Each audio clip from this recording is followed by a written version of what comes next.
Channel of Vadodara. Singvad તાલુકાની group ગ્રામ પંચાયત મછેલાઈમાં વિકાસના કામો માત્ર કાગળ ઉપર થયા હોવાનું ધ્યાને આવતા જ સિંગવડ કોંગ્રેસ દ્વારા સિંગવડ તાલુકા વિકાસ અધિકારીને લેખિતમાં આવેદનપત્ર આપી આ બાબતની રજૂઆત કરવામાં આવી હતી। સમગ્ર દાહોદ જિલ્લાનું વહીવટીતંત્ર મછેલાઈ ગ્રામ પંચાયતના મછેલાઈ, વણઝારિયા, હુમંડપુર જેવા ગામોમાં ધામા નાખી તપાસમાં દોર લંબાવ્યો હતો, જેને લઈને સિંગવડ તાલુકા કોંગ્રેસ કાર્યકારી પ્રમુખ રમસુભાઈ હઠીલાના નેતૃત્વમાં સિંગવડ તાલુકા વિકાસ અધિકારીને લેખિતમાં આવેદનપત્ર આપી રજૂઆત કરવામાં આવી।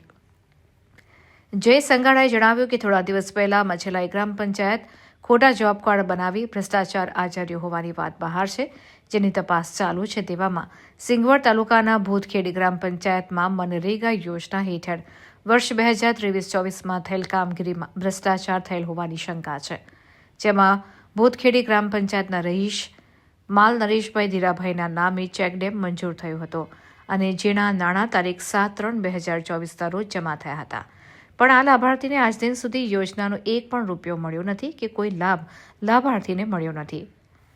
જ્યારે આ લાભાર્થી દ્વારા તપાસ કરવામાં આવતા વ્રજવાસી ટ્રેડર્સના માલિક દ્વારા ધમકી આપવામાં આવી હતી કે જે થાય એ કરી લેજે, પૈસા મળશે નહીં। આ રીતે ભૂતખેડી ગ્રામ પંચાયતમાં ગામમાં સંખ્યાબંધ કામો આજે પણ માત્ર ને માત્ર કાગળ પર થયેલા છે।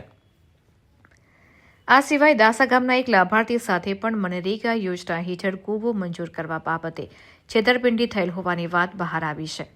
આ બાબતે ભૂતખેડીના સ્થાનિક ભોગ બનનાર નાગરિક નરેશભાઈ માલે જણાવ્યું કે આવા 30થી વધુ વિકાસલક્ષી યોજનાઓના કામો અમારા ગામમાં માત્ર કાગળ ઉપર કરવામાં આવ્યા છે અને સ્થળ પર કરવામાં આવ્યા નથી।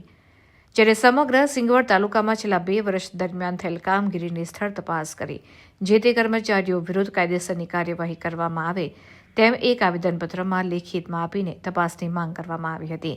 સાથે જ આંદોલનની ચીમકી પણ ઉચ્ચારવામાં આવી છે।